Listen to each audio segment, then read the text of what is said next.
So let's move to the next paper. Thank you. That was really good. NASA's EM, electromagnetic drive thrust from the forces of the quantum vacuum of space-time. Building on the various manifestations of the forces latent in the quantum vacuum of space-time, such as Hawking's radiation and Unruh temperature, we resolve a major paradox connected to an immensely important proposal by NASA scientists for constructing a practically fuelless spacecraft. In a nutshell, preliminary laboratory work shows that NASA's electromagnetic drive project is viable, and several experiments and measurements show it is real. Yet the proposal violates a fundamental principle of classical mechanics, namely Newton's third law. The resolution of this paradox is quite straightforward in principle. It is simply the case that although the proposal seems to be based on classical mechanics and classical thinking, it is only superficially so. Deep at the roots, the electromagnetic drive proposal of NASA is not classical physics, but rather based on the vacuum forces of quantum cosmology and the theory of dark energy density of the universe. In fact, the proposal is deeply linked to Hawking's radiation and Unruh temperature, which is explained in some detail in the main body of the present short paper within the framework of E-infinity Cantorian spacetime theory and de Gross's heterotic superstring theory. In short, the quintessence of our explanation is to regard the electromagnetic drive as a quasi-electromagnetic cavity with an effective event horizon akin to that of a Hawking black hole, emitting radiation causing ultimately the needed thrust to push the spacecraft forwards. In addition, and by invoking fractal space-time self-similarity, we show that a spacecraft will be subject to another cosmic thrust on the large scale of the entire cosmos. Yeah. A lot of words here which are very specialized, but I want to give you first a historical background, second my own background, and finally a simple explanation for what is meant here. First, for the sake of honesty, I never thought about this thing, nor wanted to think about it. I have a friend in Iraq, of all the places in Iraq. He worked in Baghdad, and he is a well-known university there, and he is a very senior professor, and I know him before Iraq collapse in the chaos which it collapsed into, and the incredible situation in which they live even this moment in Baghdad. Mission accomplished, and nothing was accomplished really.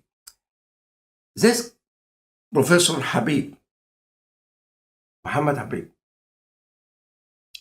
he called me and he told me about NASA have made something which can work without fuel, a rocket, and everybody's attacking NASA and say this is impossible and this is nonsense.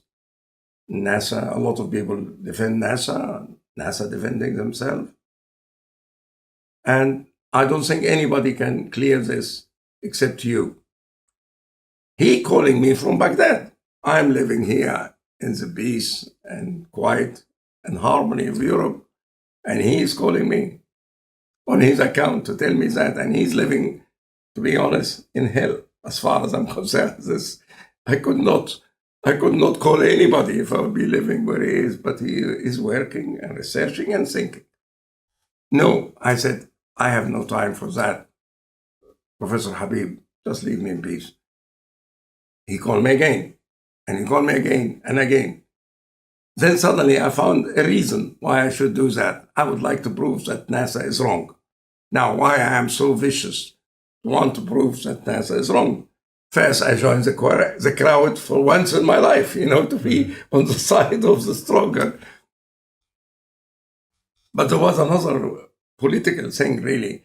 We have an Egyptian who was claiming to work for NASA, and he always wanted to be president of Egypt and attacking our president in order to take over. And I really couldn't stand this person. So, being a human, very tiny mind human, I followed my emotion impulse. I can now prove this. NASA, with which he's decorating himself wrong, so we get rid of this guy who wants to be our president by force because he works in NASA. A lot of these things happen nowadays in the Middle East. So I started looking into the subject. And I found that long before NASA, a British engineer in aerospace, British aerospace, working there, he came with this proposal of a motor, which he called electromagnetic drive, which somehow doesn't need any fuel and take the rocket and you can travel to the end of the universe. And nobody believed him for years and years and years and years. They had some experiment and measurement and something like that. Then suddenly, many years later, after he was totally discouraged, is Roger Shewar. Roger Shewar was the engineer who found that, British engineer. Not a professor, nothing. A man with imagination and drive. To say something like that is not easy because you will be called crackpot immediately. And then NASA took over this and said yes. Not only that, a little bit after NASA, the Chinese declared that they already not only say it's correct, they have done it already.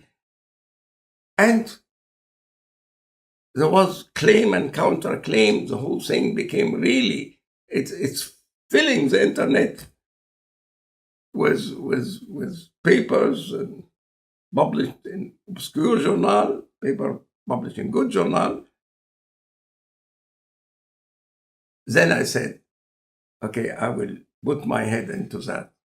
If they are talking about space-time, I know what's space-time. To make a long story short, it turned out they are right. NASA is right. So I set on to prove NASA to be wrong in order to take revenge, of politically motivated to take revenge. Then I found they are right. But right for completely different reason.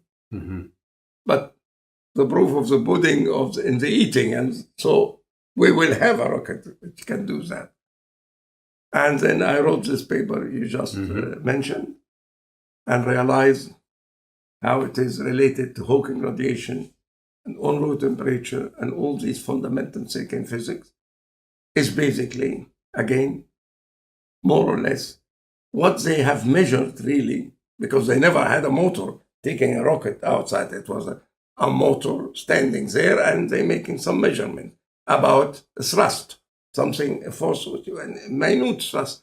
Actually, to put it in a very simplistic word, they're measuring really more or less a form of a Casimir effect. And the Casimir effect at the end of the universe is the dark matter. And then, with the help of the heterotic theory of David Gross, the teacher of Frank Veliček, I could even discriminate a little bit more and don't say only dark energy, but pure dark energy and dark matter. Now, pure dark energy makes the world expand. It's a negative pressure, makes the world expand. And dark matter, no, it attracts. And dark matter have really an old history because there is a very stubborn Swiss guy, very famous astronomer, Fritz Zwicky. his colleague used to attack him enormously, and he attacks him back. I mean, he is really mountain Swiss, you know, very difficult to discourage and extremely stubborn. He calculated the movement of many planets and finds there isn't enough matter to cause this movement. There have to be matter there which we don't see. So they attacked him, of course. Not through defamation in famous newspaper, no, but they attacked him. And he used to call his opponent, if I may say so, it's just so, spherical bastard. Because no matter how you look at them, they are bastards. So they are spherical. Fritz Zwicky predicted there must be something like that. Now we know. And more than that, someone whom I consider an absolute genius, but the people who were working with him, because he was working outside his specialty, think that he was singularly unsuccessful director of the Weizmann Institute of Science and Technology, one of the best institutes in the whole world, located in Israel. An Ukrainian mathematician. Actually, he worked mostly in probability theory, which is a very, very mathematical subject. Ernest Dvorsky, from Ukraine originally, and he immigrated to Israel, and he became really the chief advisor of the army about armament. But he was a very peaceful man. And he found a fantastic theory, fantastic. For me, it was a solution of dark energy. As far as I'm concerned, who discovered dark energy theoretically is Dvorsky.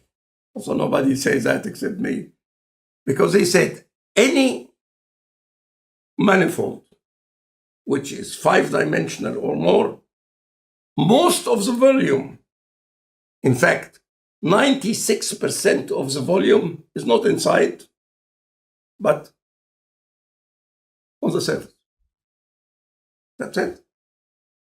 In order to have energy, you have to have volume. And in fact, space-time, bending, and having anything, according to Einstein, it gives you force, so it's energy.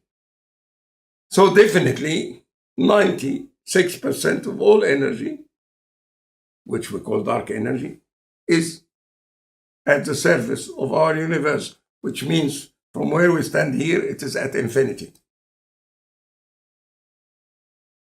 So put all this together now, from the heterotic point of view of David Gross, we can say easily that 20% at the end of the universe will be dark matter.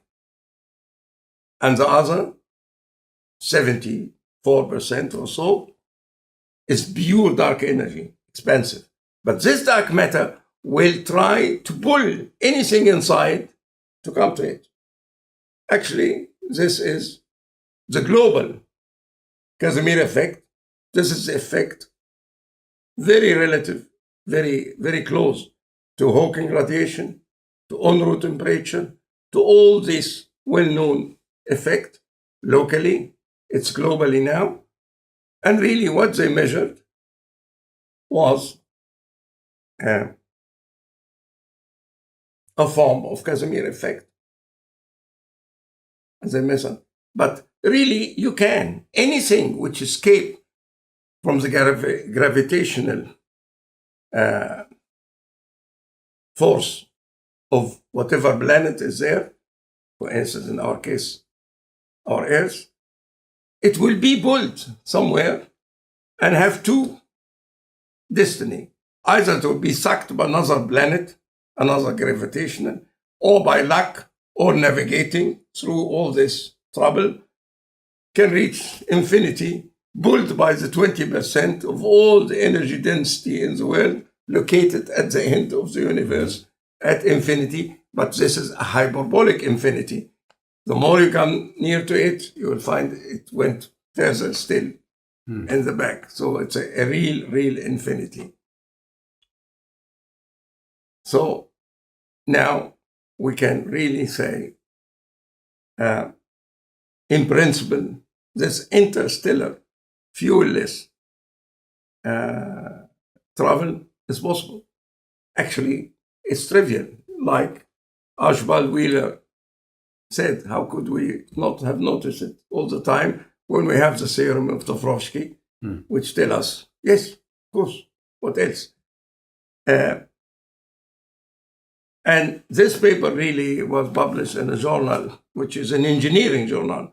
So I was happy as an engineer to send something engineering to the aerospace engineering journal. And it is located in one of the center of excellence of aerospace science in England.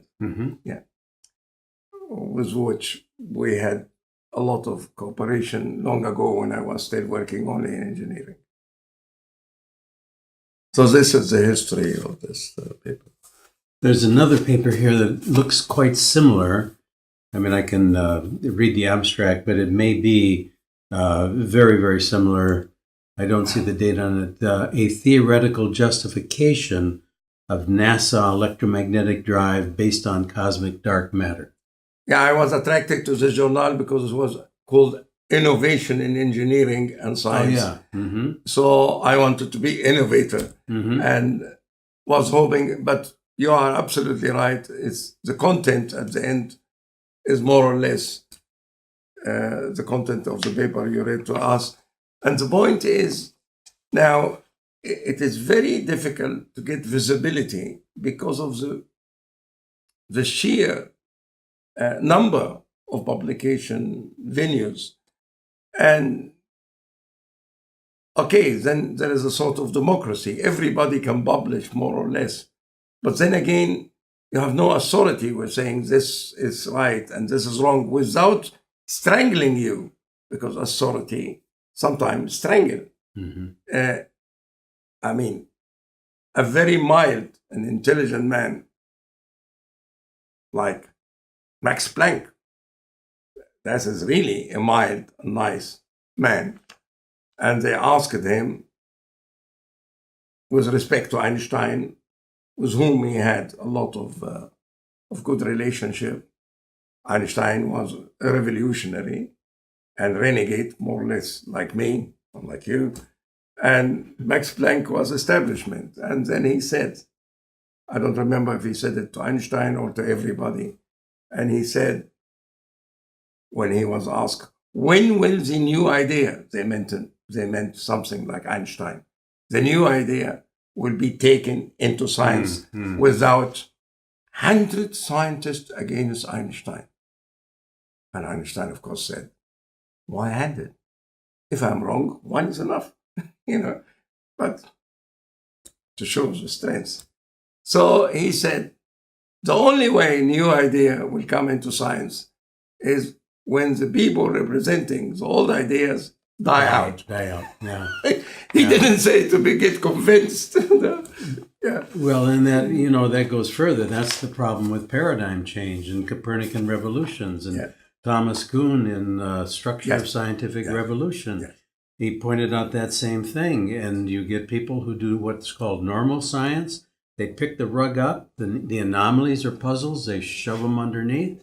And they say, well, this works. Classical physics works well enough, gets us to the moon. Well, we don't need to worry about it. But then the geniuses, like the Einsteins, the David Bohms, yourself, Kepler's, Plato, they take the anomalies and puzzles, stick them in the hopper, and then they contemplate, they cogitate, they actually move it over into the non-dominant hemisphere, and they ask the questions.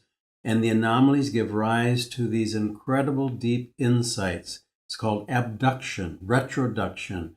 It's a form of reasoning that Charles Sanders Peirce actually saw in the writings of Aristotle, and that's what Plato did in the academy, is he would present the problems and puzzles and dead ends, the anomalies, and then the members of the academy would abduct the new solution.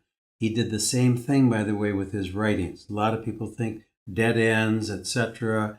But he was like the Timaeus that we're going to talk about in a little bit.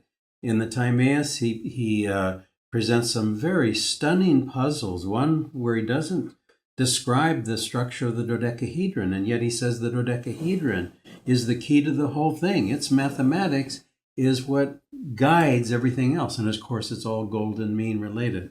But there's one other paper here that two more papers that I have yes. a more remark to say about that. Just to be fair also to everybody, some of these things is our own mistake. Sometimes we don't explain things right. Definitely, a lot of things I didn't explain it from the first go right. Took me a long time to get rid of my own prejudice and to understand what you say and other people say. For instance, in the case of this EM drive, no wonder there will be an opposition. Roger Shore and NASA, for the same purpose, trying to explain that by electromagnetism and explain that classically, of course you will have a backlash. And it is obvious to me now I solve the problem. The problem is very simple. We have a jet. What is a jet? An aeroplane taking us from Cairo to London. There's hot air coming from the machine and pushing. Mm-hmm. You are pushing against air. If you take the jet with a TWA or British Airways and you go into empty space, it will stop. You will have to have really all the time chemical coming out like in a rocket mm-hmm. to push you. Mm-hmm. Because it's fundamental to Newton. Action is equal reaction. Mm-hmm. So the people now said, you have a total vacuum and you're talking about an engine. What are you pushing against mm-hmm. so that you go forward? Mm-hmm. If there is nothing, and my answer is it is not nothing. It is the empty set. You push against the empty set, you go forward. But this is then not electromagnetism, and it is not maybe a little bit electromagnetism, but it is definitely not Newtonian. So when Roger Shore, in a very nice interview, he say it have nothing to do with quantum mechanics, it have nothing to do with all these sophisticated things. It's a normal motor. I'm sorry. You measured something right, your idea is right, but your explanation is not right. Mm-hmm, mm-hmm. And definitely, he is involved so deeply into that, but not with quantum mechanics and quantum fluctuation and Hawking mm-hmm. radiation, mm-hmm. which is esoteric for him as an engineer. Mm-hmm. Similar mistake I do myself without noticing. Mm-hmm. I mean, the definition of a mistake is something, nobody wants to make mistakes. A mistake is something which is wrong, you do, but you are not aware of. Mm-hmm. And this causes a backlash. We make it easy for people to attack paradigm shift because we are a bit sloppy. We make mistakes. Okay. So I just, mm-hmm. because I don't think there are people who are born to object against everything. We do provoke objection sometimes for not being careful enough. Very good. Good point. Very good point.